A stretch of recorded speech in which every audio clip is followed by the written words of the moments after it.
Welcome to the Astrology Forecast for April. Justin Elzie is back with me to talk about the exciting month we have ahead of us. How are you doing, Justin? Great. Thanks for having me. And yes, it is an exciting month. It's a pleasure to have you back. You too? So you can get a hold of Justin at justincrockettLZ.com, and you can email him at justin.lz@gmail.com. You can go to my website at alightpath.com and email me at liz@alightpath. So we're into the Aries energy this month, and it started a few weeks ago, but planets are ingressing into Aries slowly but surely. Aries is a cardinal fire sign. It's adventurous and energetic, courageous and enthusiastic and pioneer. And caution is impatient, impulsive, and quick-tempered. Anything you'd like to add, Justin? Well, no, I think we'll definitely get into that. Patience will be a virtue this month, I think. I think you're right. So, some of the months we've been starting off with the chart on April 1st at midnight, and I cast the chart for Seattle. You want to talk about this chart, Justin? Well, as we were talking before the show, I think what jumps out to me is that all the planets are below the horizon. So we're still in a month of subjectivity. And I think with the Mercury retrograde almost a whole month, there is still a lot of internal stuff going on before we move forward there. That's what I get from this chart. What about you? Well, we have a bowl-shaped chart, and the chart ruler is Jupiter, and Jupiter's getting closer and closer to Uranus in Taurus in the sixth house on this chart. So, um, kind of flexing its muscles, so to speak. Right. And we start April 1st with Mercury stationing retrograde at 27 degrees Aries in 13 minutes at 3:14 p.m. Pacific time. And stop, this is not April Fool's trick. Mercury is actually going retrograde. Right. Yeah, till the 25th. So you know what I think about this, and I'm just curious what you would think, Liz. But for me, this kind of feels like, and usually when we're in the spring and Aries season, we want to get out there, we want to get going because Aries is all about, new starts, new beginnings. But it seems like to me that with Mercury retrograding for almost the whole month, which means there's a more contemplative or revisionist or more second guessing things, that it's almost like if the car was in drive and you got the gas all the way down to the foot pedal but the emergency brakes on. It's kind of like moving forward, but it's like we're not really being able to get there just yet. I don't think until the end of the month, when we go through that eclipse, and then Mars gets into Aries and Mercury goes direct, and it's like, watch out, maze. But I think it's kind of like the calm before the storm. What do you think? Oh, that sounds like a good analogy. I like that very much. It's like kind of like slow down, take your time. I always say do good self care. Try not to schedule super heavy during Mercury retrogrades. Um, I notice that, things just get kind of shifted around a little bit, and we're in the shadow already, which started on March 19th. And I know myself, I've had to kind of shuffle around some appointments already. So I'm kind of feeling that already. It's not a bad thing, I don't think. Right. No. Um, it just is. So it's like, it's perfect. Well, I feel it's almost like the universe is saying, okay, new beginnings are coming. Solar eclipse, eclipses portend the end of cycles and beginning of cycles. So we're like getting ready to start something new, but it's like before we start something new, it's like kind of revising or kind of rethinking things before we leap off the pier here. it's like tweaking it, it's like making There those you go. final Thank you. adjustments Right. to launch. Right. Okay, then for the week of April 2nd to the 7th, we have Venus conjunct Neptune on the 3rd at 28 degrees Pisces, and that 28 degrees Pisces is going to be a hot spot for this month. And then on the 4th or the 5th, depending on where you're at, Venus will ingress into the sign of Aries. And on the 6th, Venus will sextile Pluto. And those are marked here on the chart for you to observe. And that sextile with Venus and Pluto, it's like they're getting along and working together. Would you like to add some stuff to that, First of all, Justin? I want to say, just for the people that are listening, you break this down by week, which is really great. It helps us compartmentalize here. We both have Virgo moons, so this is like we're going to cover each week, so you can people can track what we're going on. I'd be curious what you think about this, but I think the Venus, and this is a very sensitive Venus, and direct. So, I mean, Venus hitting Neptune is sensitive, but then it moves into Aries, and then it can be much more affectionate and direct with its affection. So, I think it's a very sensitive and direct Venus, which represents our desires and our affections. I think we did talk before the show about that it's at 28 degrees, that anaretic degree. And what do you think about that? Well, it's finishing up things and getting ready to move to the next sign or the next phase. And so sometimes that can be chaotic finishing up, but then sometimes it can just be smooth as ice. So it's like it can go either way. And then that Venus Neptune, I would say too, to use that energy for manifesting your dreams and desires, whether it's a collage or a vision board or writing it down or writing a song about it or making a painting. Um, that would be a good time for that. I love it. Yep. And then when Venus goes into Aries, not Venus's favorite sign, but she'll be okay.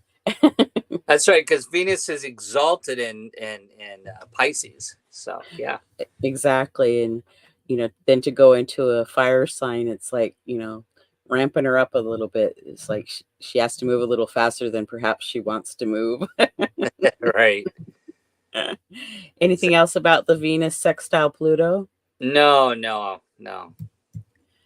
Okay, and then that big total solar eclipse on April 8th at 19 degrees Aries in 24 minutes. And Chiron is also conjunct exact within a few minutes.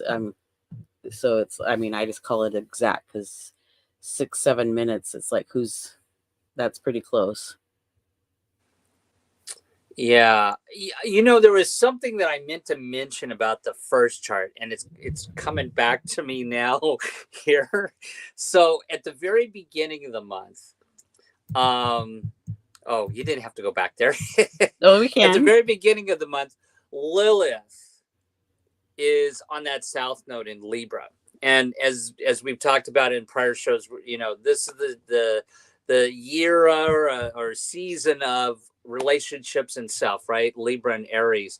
And I thought it was interesting in this month, and we'll get back to the solar eclipse, but this month, Lilith is on the south node right at the beginning of the month, and Priapus, which is the opposite and fertility god, is on the north node. And so this to me really highlighted our fertility, our expectations of relationships this month. And it's asking us to evaluate relationships and look at what we want out of relationships, because Lilith is right there on the south node. So fast forward to the that total solar eclipse new moon, we've got we've got it there in Aries, and it's the sun's on Chiron. What do you get out of that? Well, I would say that it's an opportunity to heal, but it's an opportunity to wound too. So, and it's also an opportunity to teach and learn from your students, and your students, that teacher student dynamic happening of each person teaching each other. It's like cyclical. And it's a whole new cycle and a new moon on it. So that seems pretty potent to me. Right. You know, it definitely, as you know, solar eclipses portend the end of cycles, beginning of cycles, and I like how this solar eclipse is actually in a sign too that is about new beginnings. But because Chiron's there, it seems like again that we are looking at the health or the value of these new things we're starting. So there's something about the value of it and the value of the individual as we're looking at this. And I know we're going to talk a little bit later. This is 1 degree from the US Chiron return, but I think I'll come back to that theme what I'm thinking about when we get to that slide. Well, and another thing, since Aries is about the self, it's like looking at our wounds or how we can teach other people. And so it's like maybe take a closer look to what our wounds are and do some self healing. Right, right. Okay. And also, we have this big cardinal cross going on with the North Node Sun, Moon, Chiron, Eris, and Mercury opposite the South Node. And then it's square to the ascendant, part of fortune, and part of spirit, which is opposite the descendant and Ceres. So we have a lot of points involved in this cardinal cross. So in cardinal energy is always about initiating and starting things. So it's like with this solar eclipse, it's like initiating and starting new cycles. And this cardinal cross is also wanting to initiate. But you can also feel like you're being pulled in. Oh, I want to go over here and do this. And oh, wait, I want to go over here and do that. And so it's like, be gentle with yourself and with other people. And, maybe it's like today I can do this one and tomorrow I can do that one. And the Right. next day I can do two things. But um, I would say pack your patience with this one. Exactly. Mercury still retrograde. You know, definitely it's a great month for starting something new, but I don't think it's going to move so quickly. There's definitely I agree. Well, and that Mercury retrograde is a really good time to recheck things. Um, look for those lost pieces of research that you haven't completed. Um, just reevaluate the whole thing.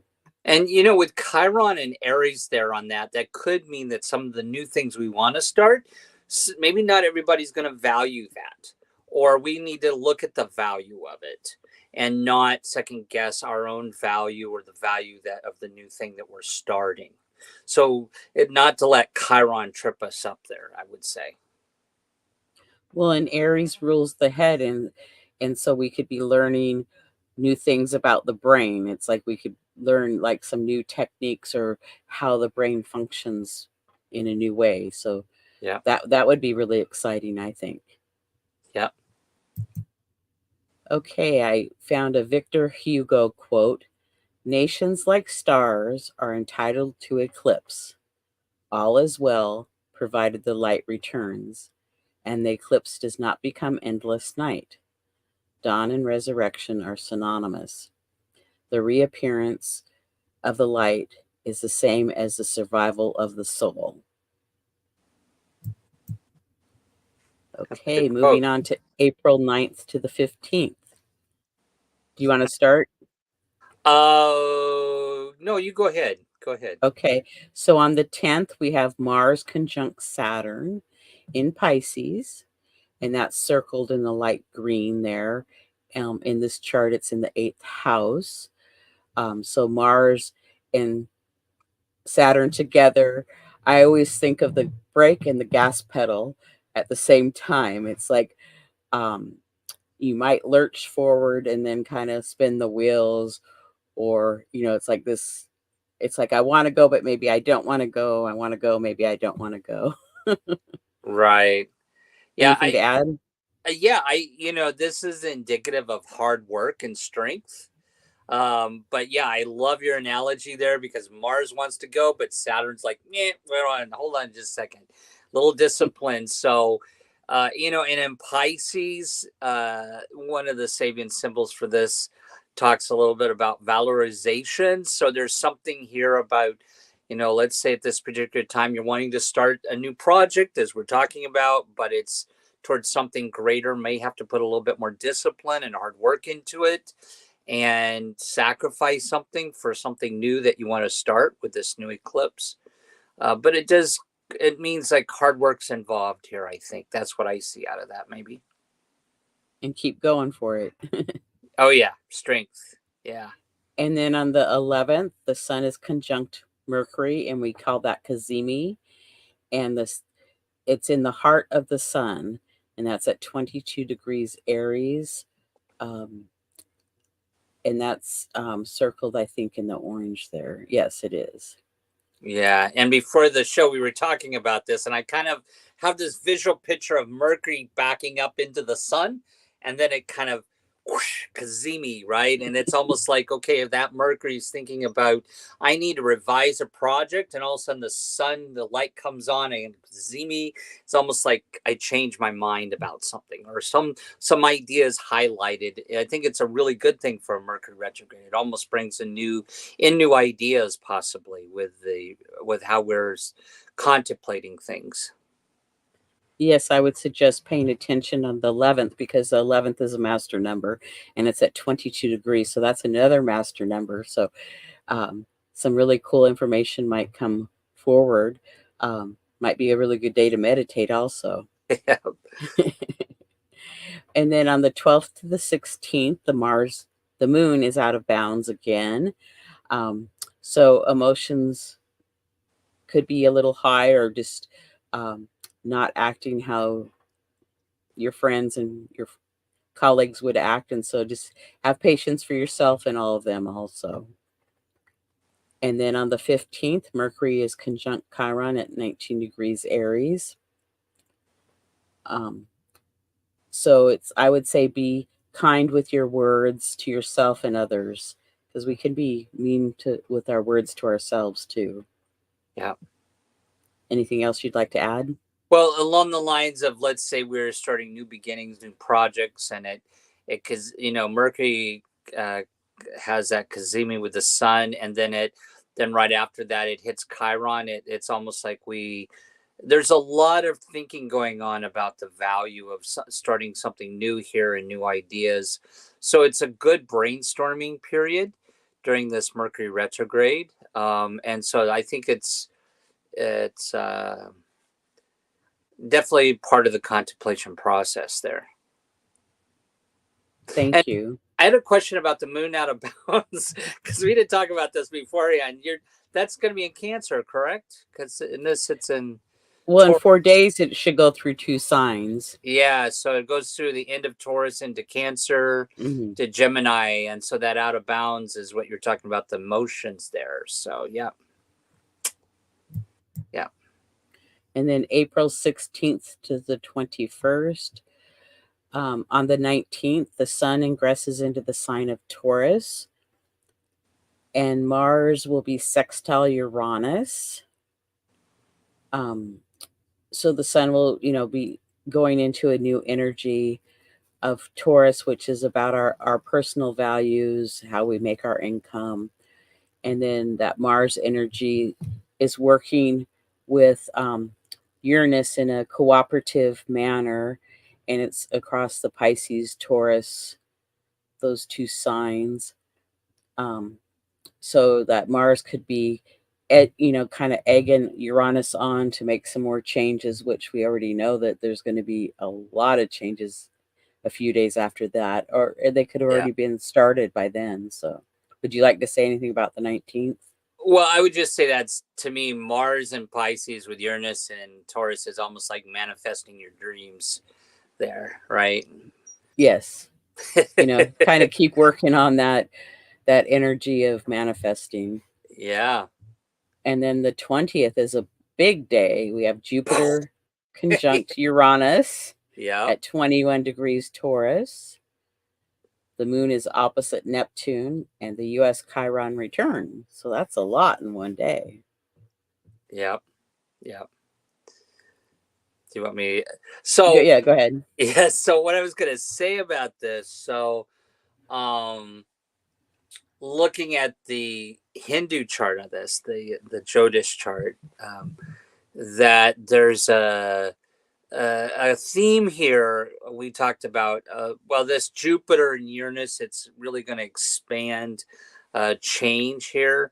So this could be the time when you ask for the raise, or you get it, you start a new business. I mean, this is really, it's actually auspicious. I see the Jupiter Uranus conjunction. What about you?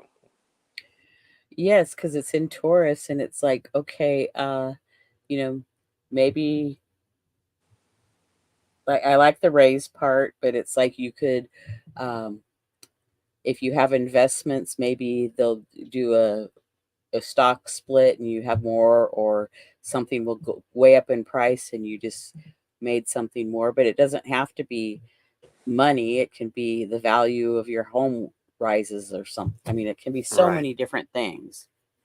Well, and when you say the value, and because we also have that moon opposite Neptune, and so there's definitely something going on with emotions in the collective. Neptune being the collective planet, and Moon opposing that, so there can be some projection of emotions of stuff going on in the collective, and then that U.S. Chiron return, which is at and they're in Aries, in the Jyotish chart has a theme of altruism. And as I was saying before the show, that our whole perspective in this country is changing right now as to what our altruistic beliefs are. That we're Americans becoming more isolationist and putting up walls, not letting people in. So our altruistic, there seems to be a wound here around how we value individuals, Chiron and Aries. And so it's interesting how the Jyotish charts brings up this concept of altruism, and how that we may visit how altruistic are we towards our fellow man here. So that's kind of a longer, deeper, complex subject, but it's interesting when you look at both the Jyotish and the Western chart in this. In that Jupiter Uranus conjunction, it could be um, you could have had a belief that since you were a child, your parents could have instilled it upon you, or your teachers, or your community, and it's like, wow, that wasn't even true, and now you have to open up and heal that, so to speak, or release it, and then go, oh, this is what was true, and it could be shocking. Oh yeah, and I agree that that also represents that moon opposite opposing Neptune, right? Mhm, mhm. Okay, I'm going to go to the next slide and then we'll come back to this one. So here we have the Sibley chart, and then on the outside, the Chiron return. Um, and the Chiron return is it's like a K with a circle underneath of it, and then there's a pink line between the two Chirons, and that happens on April 20th, about an hour after the Uranus Jupiter conjunction. So it's like they're so close together. To me, it's like they're happening at the same time. Yeah. Did you want to speak to that anymore? No, no, no, no, no, no. Okay, I'm going to go back to this slide for the sun is square Pluto on the 21st. Or maybe that was on the, no, that's on the 20th too. So it's like all this, no, the 21st, all this is going on. And Venus is conjunct Chiron that day too. So, um, it happens the 20th to the 21st. So there's, adding in Venus too. It's like they're lighting up those lights. Click, click, click. Right. Well, what do you think about the U.S. Chiron return? Well, it gives us an opportunity to heal some of our wounds, um, and we could teach other people, but then uh, we could be making that wound even deeper. Yeah. So both are possible. Right. About valuing the individual, right? Probably. Yeah. Yeah. I agree. Oh, and then April 22nd is Earth Day. So happy Earth Day. Look deep into nature and then you will understand everything better. Albert Einstein. And then we come to the Scorpio full moon on April 23rd at 4 degrees Scorpio. And this is a chart for Seattle for that full moon.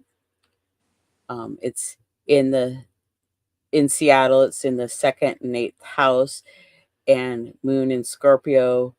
Scorpio rules the eighth house, and the sun in Taurus rules the second house.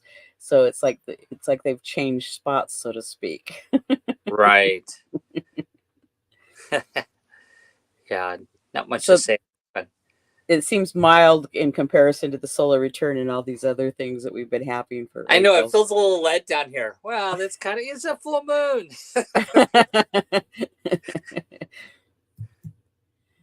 But there's a little bit going on here. We have a T square Yeah. with Pluto between the sun and the moon. So deep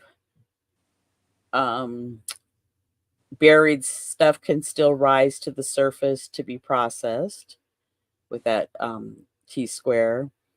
Adjustments, perhaps. What would you like to say about the T square? Well, I always find it interesting that when with Sun Pluto aspects, there's a transformation of self that goes on, a redefining of self, and so I think this could definitely Scorpio's about death and sex, death, and transformation. And I think with the moon and the sun both squaring Pluto, I agree with you what you were saying earlier about a great time to reassess and redefine our emotions and self, and to heal from some things. Definitely.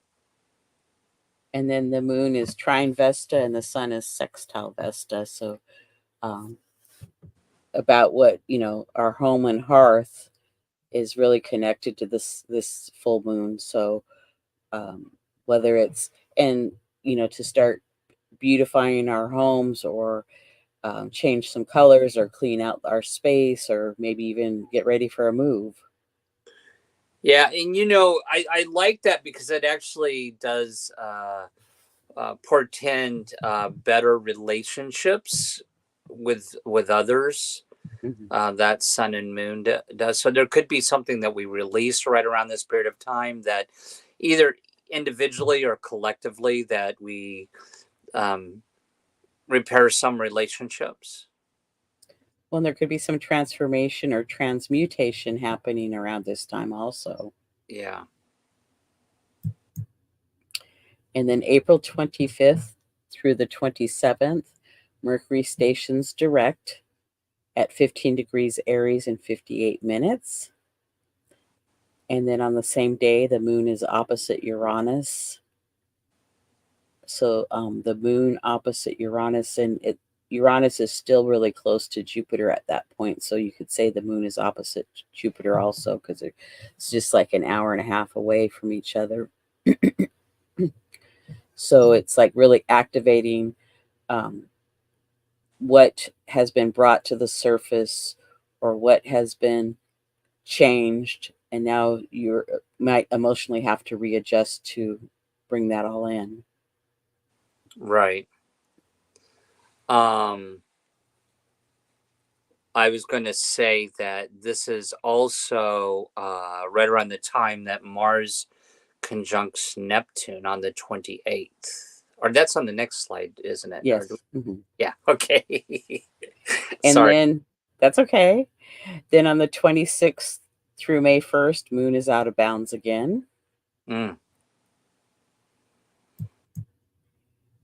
And then on the 28th or 29th, depending on where you're at, Mars will conjunct Neptune at 28 degrees Pisces again. Hot number.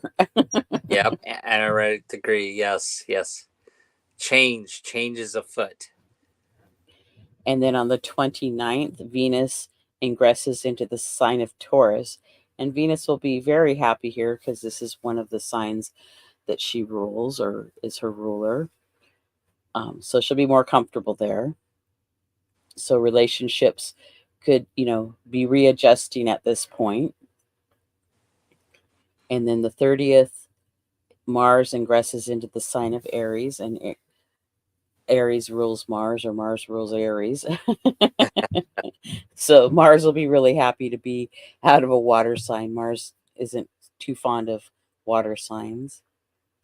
And then on the 30th to May 1st, depending on where you're at, Venus in Taurus will square Pluto in Aquarius. So, I would say that the relationships need some attention because there's some issue that may come to the surface that needs to be addressed. And I would say, after that Mercury direct on the 25th, that's where we see the parking brake is taken off and emergency brakes taken off. And as soon as Mars hits Aries, I would say watch out for May. Things are full on, no stopping us now at that point. And the relationships perhaps just need a little something to transform or change. Yeah. Wow, we went quickly tonight. We did, didn't we? So please like and subscribe and leave comments below our YouTube channel. Upcoming episodes are Astrology Sisters Talk Over Tea, and the topic will be Jupiter Uranus Conjunction in Taurus, and that's with Sue Minahan.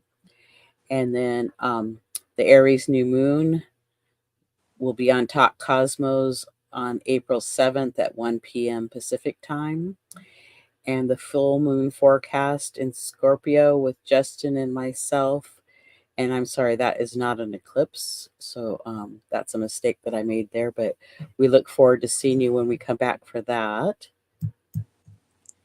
And then here, if you want to get a hold of Justin, Justin Crockett, Elzie.com is his website.